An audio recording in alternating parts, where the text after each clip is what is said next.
This video is a brief guide to my deconversion.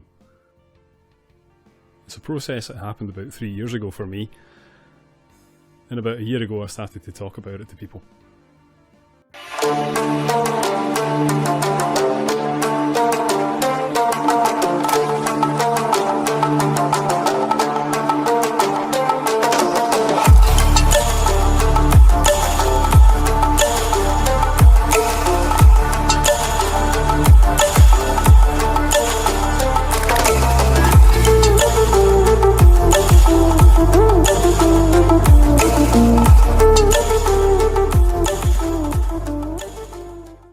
So in this episode of Switching Sides, we're going to be taking a look at a video from the YouTube channel One Life to Live, in which he breaks down his deconversion. And we're going to break that video down. Let's take a look. At church, I attended from infancy, committed my life at the age of 12 and was baptised at the age of 16, and served as a church lay leader and teacher into my 40s. Let me start by saying this. The only deconverts I'm able to study are the ones who come forward and tell their story. In a video like this man, in a book, a blog, podcast, or an interview. I assume there's plenty of deconverts who don't make videos, write books, or blog about their experience. But what I can tell you is this. The narrator of this video fits the profile of all the deconverts that go out and broadcast their experience.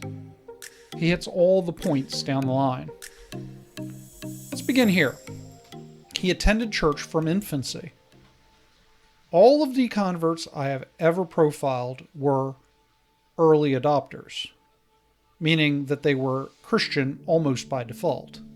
They were raised in the church, and so they adopted the identity of Christian as a matter of course. He committed at 12 and was baptized at 16. Most children raised in the church go through what is known as an intensification experience when they approach adolescence, meaning that there comes a point when they really begin to feel their religion. They become serious and really adopt that Christian identity. They usually commit their lives in a very real way and decide that they're going to make Christianity central to their identity. Next, he tells us that he served in the church until his 40s. This is all very, very common to vocal deconverts. And here's where the vocal part comes in. The kind of deconverts who tell their stories are the kinds of people who are really committed to their beliefs.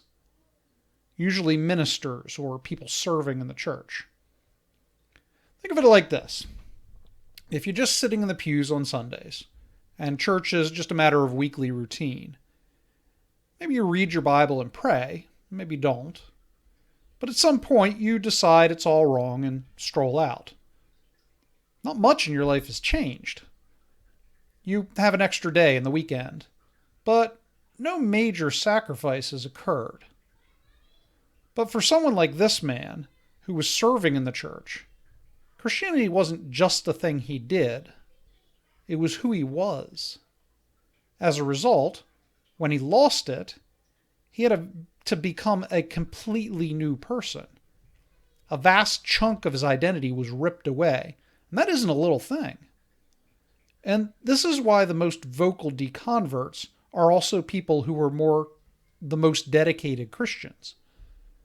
It's a much bigger ordeal, and often a much more traumatizing experience when you were in it that deep. I started to think about all these different aspects of my faith. I started to gather them into two groups.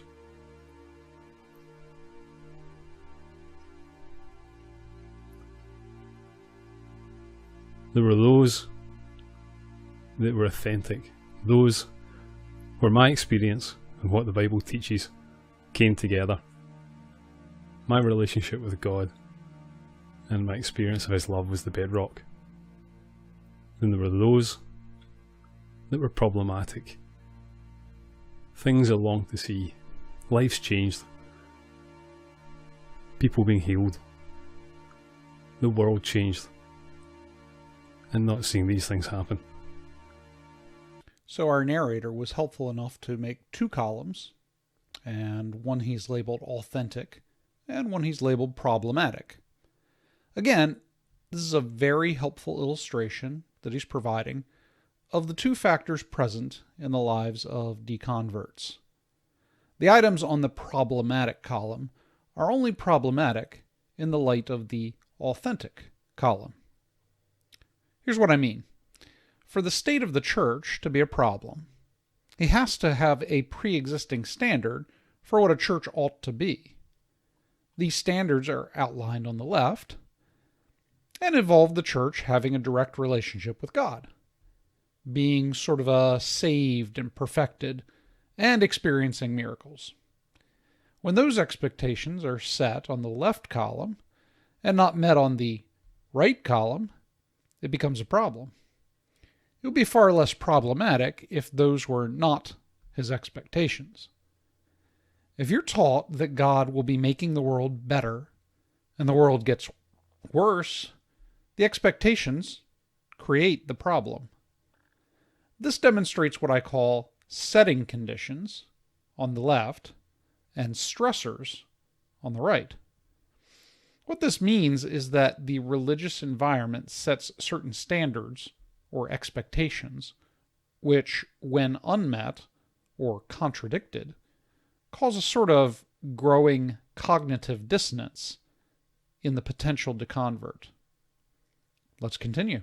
And then one day, it dawned on me that these things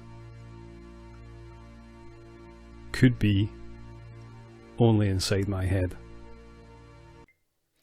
So at this point, our narrator has achieved what I call a trigger event. The trigger event is when those stressors build to a point, and then something happens that allows you to explore those stressors. These things, these questions have built up, and until this moment, you haven't really considered them deeply. But then something happens, and now you've given yourself permission to ask those questions and to look at those problems. Let's continue. How could this be? I could look back in my life and I could see God at work.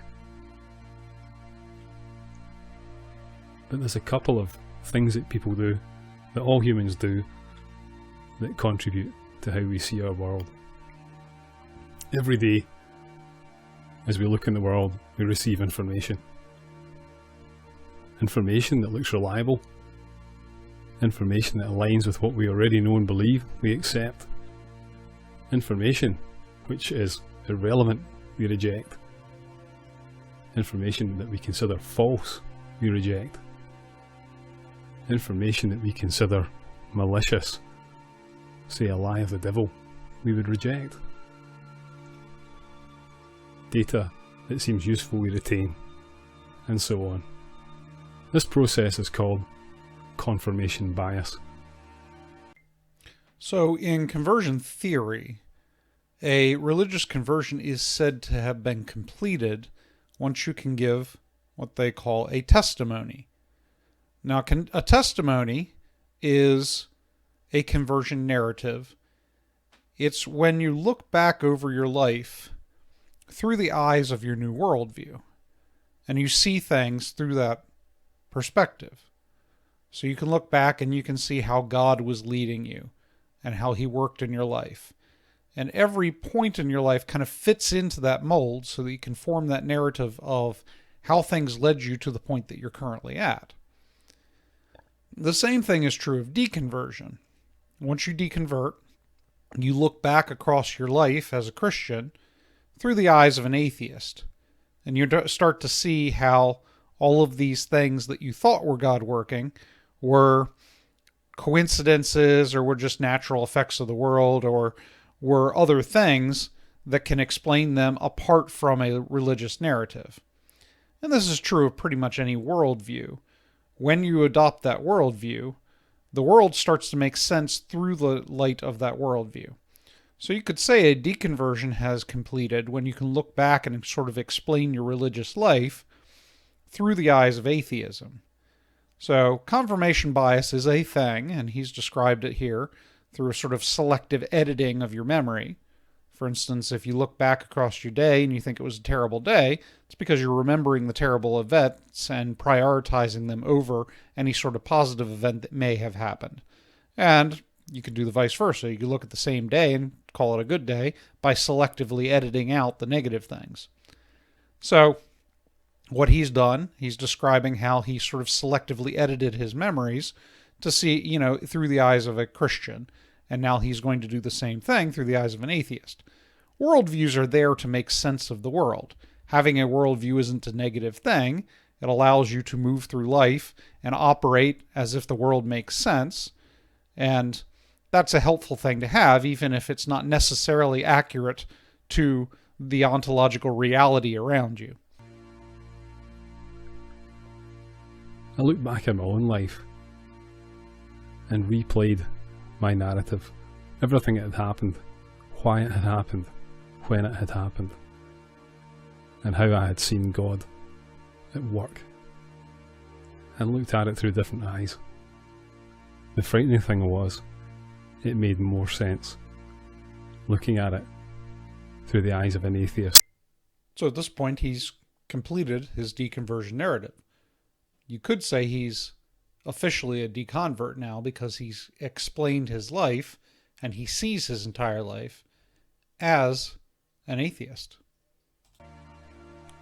Don't panic. You're not alone. Although you may not have God, there are millions of people who think just like you. In some ways, it's a huge relief. You're no longer propping up a worldview and struggling to hold together a worldview which basically isn't true. You need to take time to find new reasons to be moral. It's no longer enough to worry about what God would think. Would you be punished? That something is wrong because God says so. Instead, you need to think, what are the consequences for me and for those around me of my actions? Find friends who understand.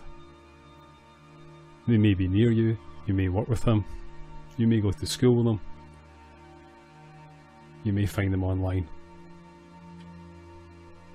So going through a deconversion is an emotional process for many of the reasons that he outlines here. First of all, there's relief. He talks about relief. Relief because all of these stressors that we've discussed have been relieved. All of these contradictions that you felt when you have certain expectations from a religious standpoint, but they're not being met or they're being contradicted outside of the religion. When you no longer have that framework to view the world, those contradictions are resolved. Also, religious environments can certainly expect a certain kind of behavior from you, and you're not always comfortable living up to that behavior, or sometimes you're not able to meet those expectations. Once you leave that religious environment, you can find a different framework for behavior, as he discusses here. So now you can find a moral framework which is more conducive to the kinds of behaviors and desires that were not accessible to you in the religious environment. So that's another thing he defines here. Deconverting can also be a very stressful process because you lose this community of support that you've had. Especially in his case, and with most deconverts, you grow up in the church, you become involved in the church, as I've described, and now that community that sort of defined you prior to the deconversion is gone. You're more or less alone in the world because as somebody that involved in your religion, you haven't really formed that many communities outside of the church. And so, as he describes, you have to go search for a community, you have to find like-minded people that you fit in with in order to remain mentally healthy. And so there's this period of searching that goes with deconverts where they're trying to find a new community of support. So he does a pretty good job of describing what I've called the deconversion crisis here. I hope this video was helpful to you and made you think. Thanks for watching. And thank you for watching Switching Sides.